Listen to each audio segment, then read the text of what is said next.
मेरी जहाँ भी शादी होती पहली रात ही मेरा पति मर जाता। अब तक मेरी 4 शादियाँ हो चुकी थी।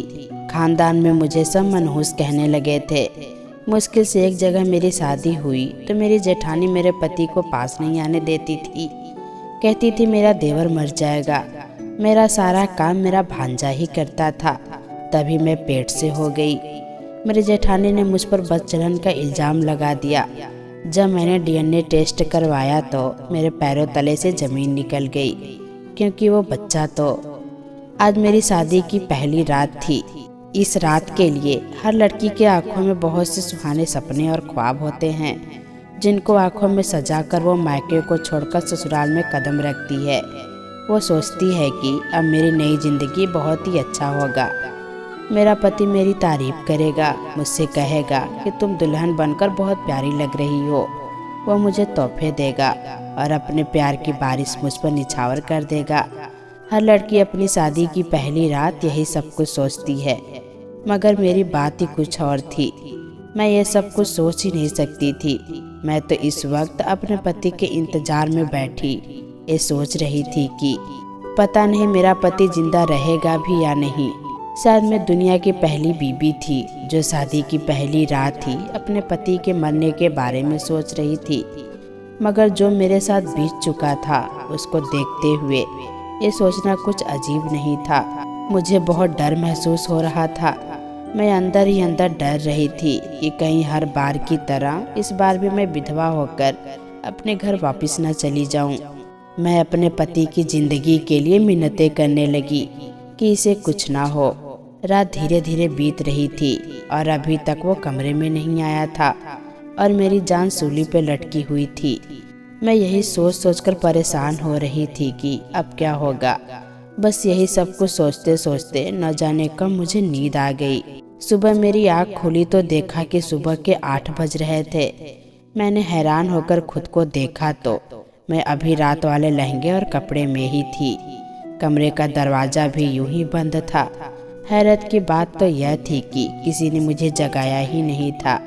इसका मतलब तो यही था कि मेरा पति रात को मेरे कमरे में आया ही नहीं।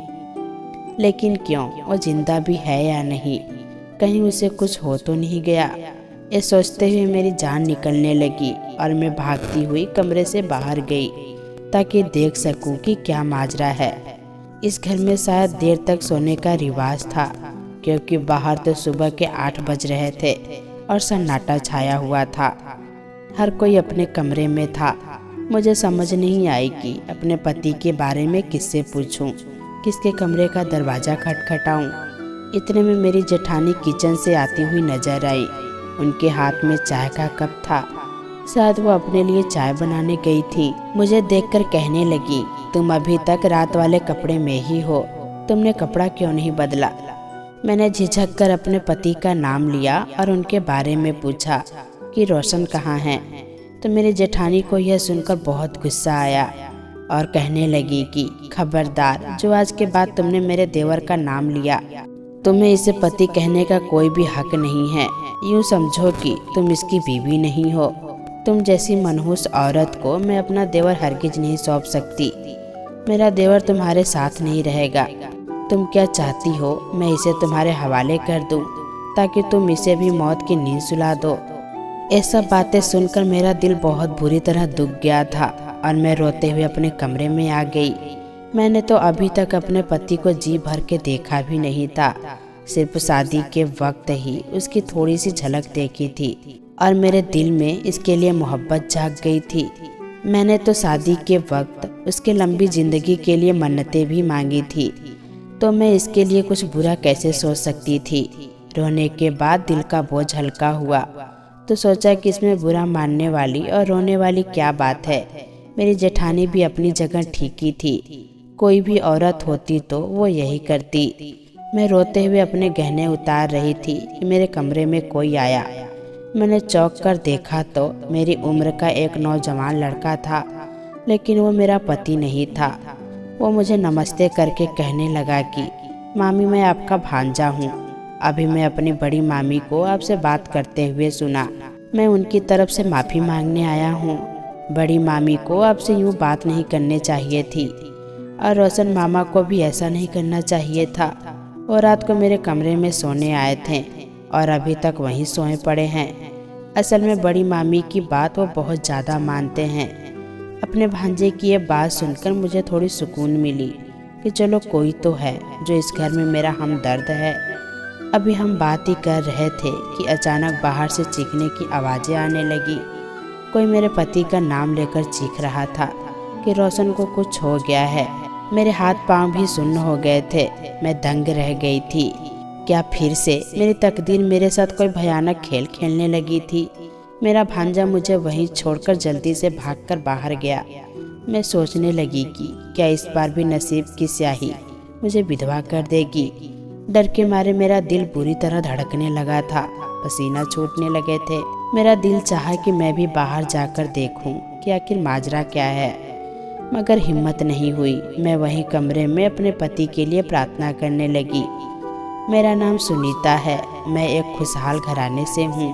3 भाइयों की इकलौती और लाडली बहन होने के साथ साथ मैं अपने माँ बाप की भी लाडली थी। मेरे पापा शहर के जाने माने बिजनेसमैन थे। मेरा बचपन बहुत अच्छा गुजरा, जैसे कि हर कोई चाहता है। मेरी ख्वाहिश को मेरे जुबान तक आने से पहले ही पूरा कर दिया जाता था। मेरे पापा और मेरे भाई मुझ पर जान छिड़कते थे।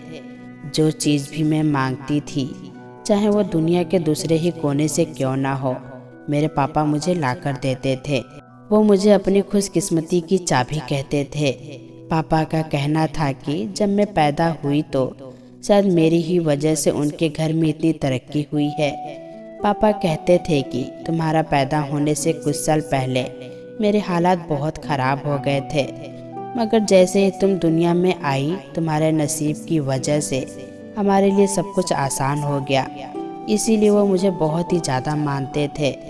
मेरे तीनों भाई मुझसे बड़े थे, लेकिन जो प्यार और लाड मेरे हिस्से में आया वो शायद ही किसी भाई के हिस्से में आया था।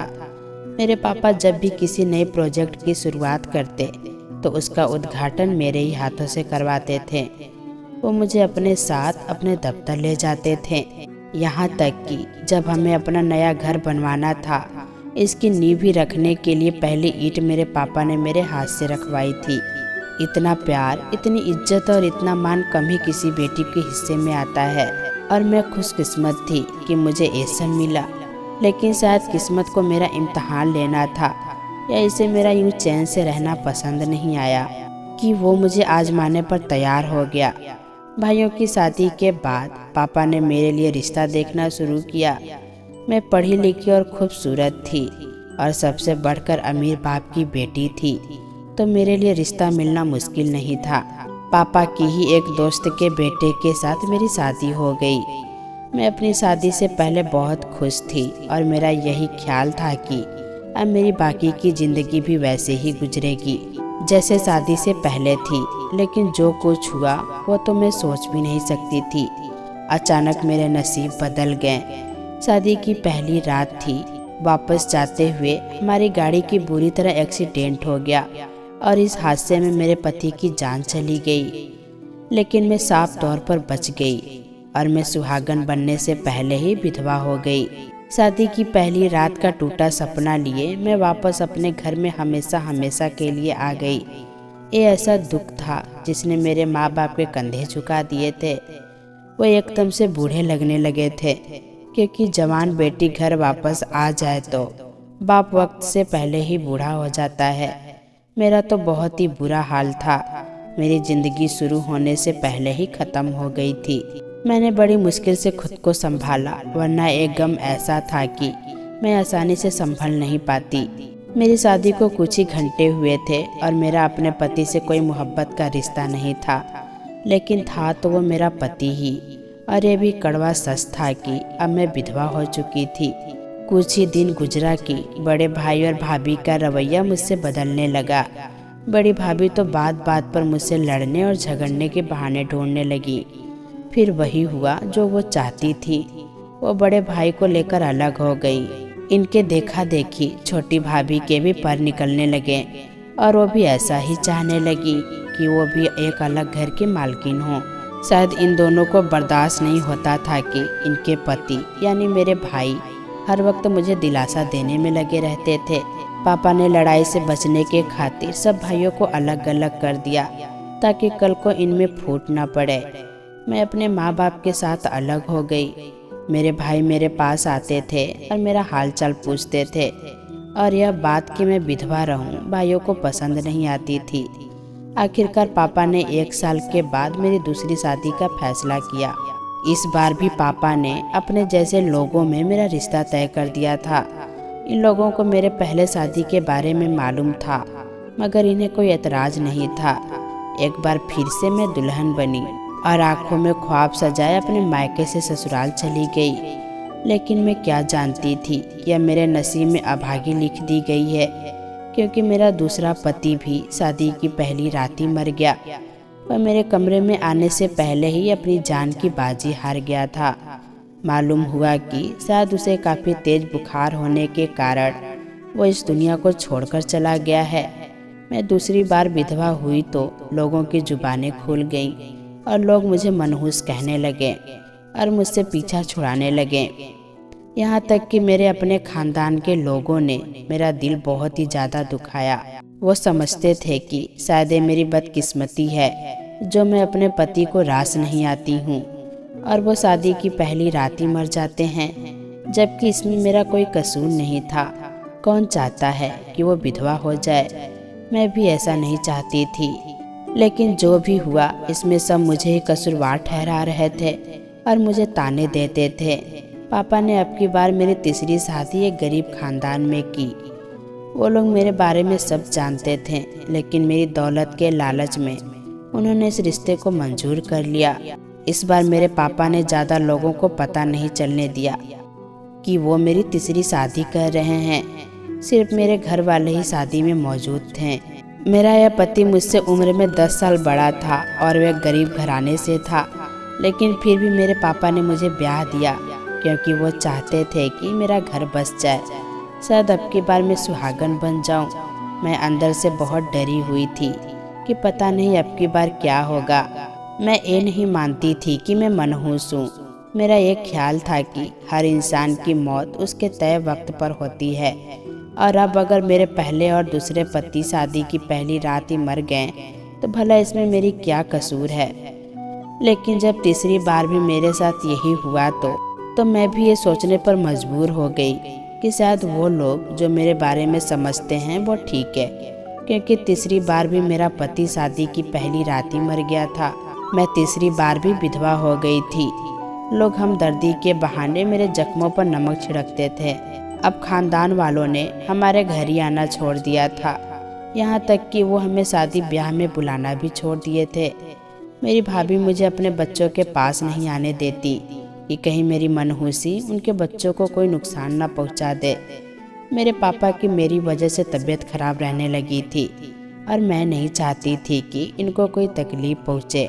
इसीलिए मैंने इन्हें साफ साफ कह दिया कि अब आपको मेरे बारे में परेशान होने की ज़रूरत नहीं है। मैं अब शादी ही नहीं करूँगी।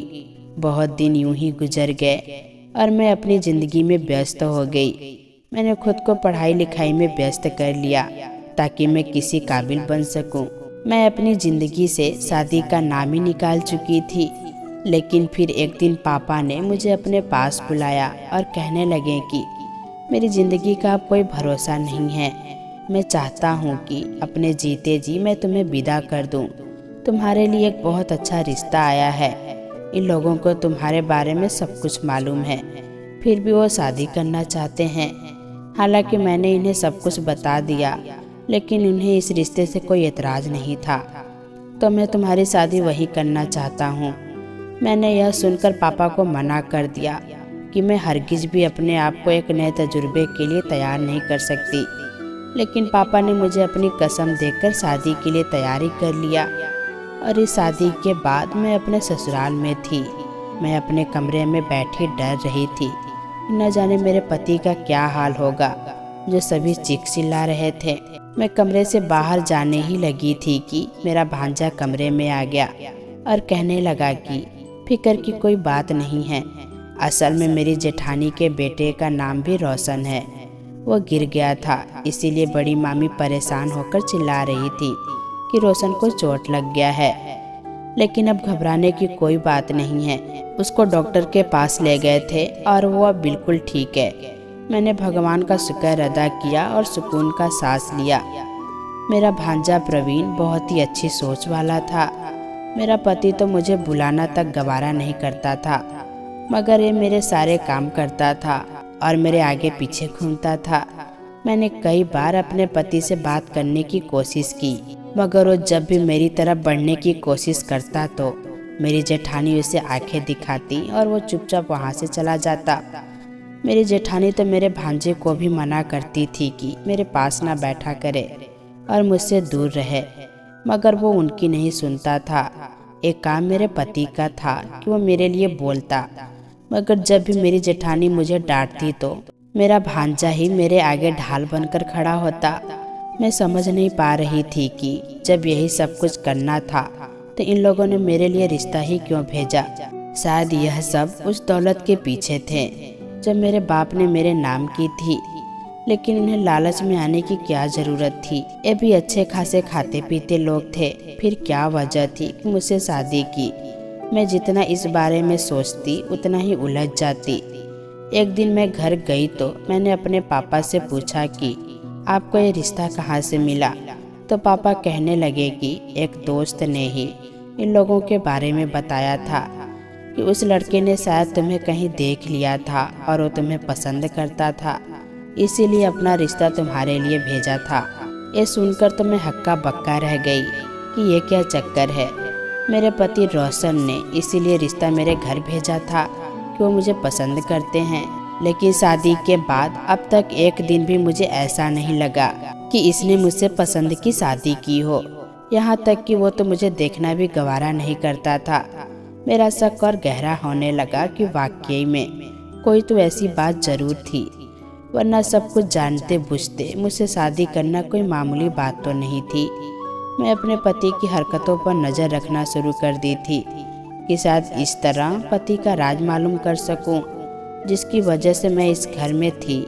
एक दिन मैंने अपने प्रॉपर्टी का कागजात लेकर उसको देते हुए कहा कि ये मैं तुम्हारे नाम कर देती हूँ। वो कहने लगा कि तुम्हारी जायदाद है, इसको तुम अपने पास ही रखो तो बेहतर है। इससे तो यह बात साफ हो गई कि उसे मेरी दौलत की कोई लालच नहीं थी। फिर क्या वजह थी। इन्हीं दिनों मेरी जेठानी का रवैया मुझसे बहुत ही कठोर हो गया। मुझसे घर के सारे काम करवाने लगी, यहाँ तक कि खाना भी नहीं देती। मेरा पति तो सारा दिन काम पर होते थे और भांजा भी कॉलेज में होता था। उन्हें मालूम नहीं होता था कि मेरे साथ क्या हो रहा है। पति का तो पता नहीं, लेकिन मेरे भांजे को ये पता चलता तो अपनी बड़ी मामी से लड़ता झगड़ता, इसीलिए मैंने उसे कुछ नहीं बताया। एक दिन छुट्टी थी और मैं सबके लिए चाय बना रही थी। अचानक मुझे चक्कर आया और मैं गिरकर बेहोश हो गई। होश आया तो मैंने खुद को अस्पताल में पाया। बाकी सब भी मेरे पास थे और एक अलग ही तमाशा लगा हुआ था। मैं समझ नहीं पाई थी कि क्या बात है। मेरी जेठानी मेरी तरफ देखकर कहने लगी कि तुम पतियों को रास नहीं आती हो, ये तो हम जानते थे, मगर बदचलन भी हो ये हमें मालूम नहीं था। मैं तो अपने देवर को तुम्हारे करीब तक नहीं आने देती थी, तो फिर तुम प्रेग्नेंट कैसे हो गई। यह सुनकर मेरे ऊपर जैसे आसमान गिर पड़ा था। मैंने घबरा कर कहा कि ये आप क्या कह रही हैं, ऐसा तो कोई बात नहीं है। मैं पेट से कैसे हो सकती हूँ, ऐसा कैसे मुमकिन है। जेठानी ने रिपोर्ट मेरी तरफ फेंक कर कहा कि ये देख लो, रिपोर्ट तो गलत नहीं कह रही है ना। हम तुम्हें यहाँ लाए हैं क्योंकि तुम घर पर बेहोश हो गई थी और यहाँ पर तुम्हारे टेस्ट किए गए तो डॉक्टर ने यह खबर सुनाई। अब तुम ही बताओ कि इस बच्चे का बाप कौन है। मेरे किरदार पर इतना बड़ा इल्जाम लगा था कि मेरे तो होश ही उड़ गए थे। ऐसा तो कुछ भी नहीं था। तभी मैंने अपने पति को बोलते सुना। वो कह रहा था कि भाभी बस करें, मैंने आपको कहा भी है कि ऐसा कुछ भी नहीं है, ज़रूर रिपोर्ट्स झूठी है। वो ज़िंदगी में पहली बार मेरे लिए बोल रहा था।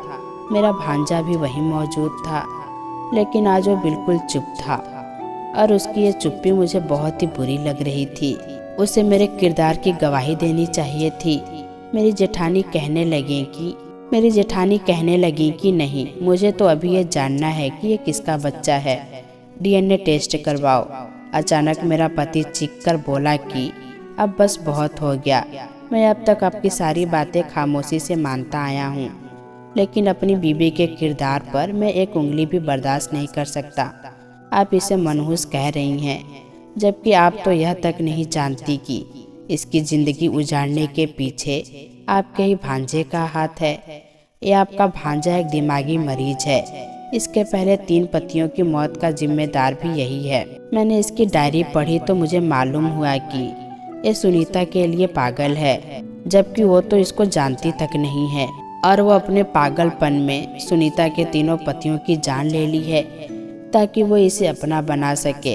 ये सब मैंने इसकी डायरी में कुछ साल पहले पढ़ा, और मैं पढ़कर यकीन नहीं कर पाया कि यह इस हद तक पागल हो चुका है। इसमें इतनी हिम्मत नहीं थी कि ये जाकर अपनी मोहब्बत का इजहार करता, उल्टा सुनीता की जिंदगी बर्बाद कर दी। इसकी डायरी पढ़कर मैंने सुनीता से शादी करने का फैसला किया, क्योंकि मैं जानता था कि ये मुझे तो नहीं मारेगा, क्योंकि मैं इसका मामा जो था। मैं सुनीता की जिंदगी बर्बाद होने से बचाना चाहता था, इसीलिए सुनीता से शादी की। मैं जानता था कि कुछ न कुछ ऐसी हरकत जरूर करेगा जिससे मेरा घर उजड़ जाता, और उसने यही किया। आपको बहकाया कि आप मुझे इसके करीब न जाने दें, और खुद आपको मेरी पत्नी के खिलाफ करता रहा। मुझे यकीन है कि ये रिपोर्ट भी इसी ने बनवाई होगी, ताकि मैं गुस्से में आकर अपनी बीबी को बदकिरदार कह दूं और उसे तलाक दे दूं। इसने अपना इमेज सुनीता के नज़रों में पहले ही अच्छा बना लिया था, तो बाद में ये सुनीता को अपनी ज़िंदगी में शामिल कर लेता। ये सब सुनकर हमने अपनी भांजी की तरफ देखा, जिसके होश हवास खो गए थे। वो चीखते हुए कहने लगा कि हाँ, मैंने ही ये सब किया है। मैं सुनीता को बहुत पहले से चाहता था, मगर मैं कभी भी ये कहने का हिम्मत नहीं कर पाया। फिर मुझे सुनीता के शादी का पता चला तो मैं बर्दाश्त नहीं कर पाया कि सुनीता को किसी का ना होने दूं। इसीलिए जब भी इसकी शादी होती तो मैं इसके पति को इसके कमरे तक पहुंचने से पहले ही मार देता था, मगर आप मेरे मामा थे, इसीलिए आप बच गए। चले, अब तो आपको सब कुछ पता चली गया है ना। जल्दी से सुनीता को तलाक दे दे, वरना मैं अब की बार आपका लिहाज भी नहीं करूँगा। इस वक्त वह बिल्कुल जुनूनी और पागल लग रहा था। मेरा पति कहने लगा कि मैं अब तक तुम्हें छोटा और भांजा समझकर जेल भिजवाने की हिम्मत नहीं कर सका, मगर तुम एक दिमागी मरीज हो गए हो, और तुम्हारा दिमाग दुरुस्त करने का यही हल है कि तुम्हारी गलतियों की सजा मिले। मेरे पति ने पुलिस को फोन कर दिया और अपने भांजे को उनके हवाले कर दिया। इस सब से निपटने के बाद मुझसे कहने लगा कि मुझे माफ़ कर दो, इतने दिन तक मैंने अपना कर्तव्य नहीं निभाया। मैं बस यही चाहता था कि किसी तरह अपने भांजे को इस घर से दूर भेज दूं, ताकि हम दोनों अपनी ज़िंदगी सुकून से शुरू कर सकें। इसीलिए मैं इतने दिन खामोश रहा। मैंने अपने पति को माफ़ कर दिया। मेरे भांजे को मेंटल हॉस्पिटल में दाखिल कर दिया गया, क्योंकि उसकी दिमागी हालत बहुत ही ख़राब हो गई थी। डॉक्टर बताते थे कि वह सब भूल गया है, मगर आज भी उसे मेरा नाम याद है। मैं उसके लिए प्रार्थना भी करना चाहती तो नहीं कर पाती थी, लेकिन अब मैं खुश थी। मेरी ज़िंदगी में अब सुकून और खुशियाँ ही खुशियाँ हैं। तो दोस्तों, कैसी लगी ये कहानी कमेंट बॉक्स में ज़रूर बताइएगा। फिर मिलेंगे दोस्तों अगली वीडियो के साथ। तब तक के लिए अपना ख्याल रखना।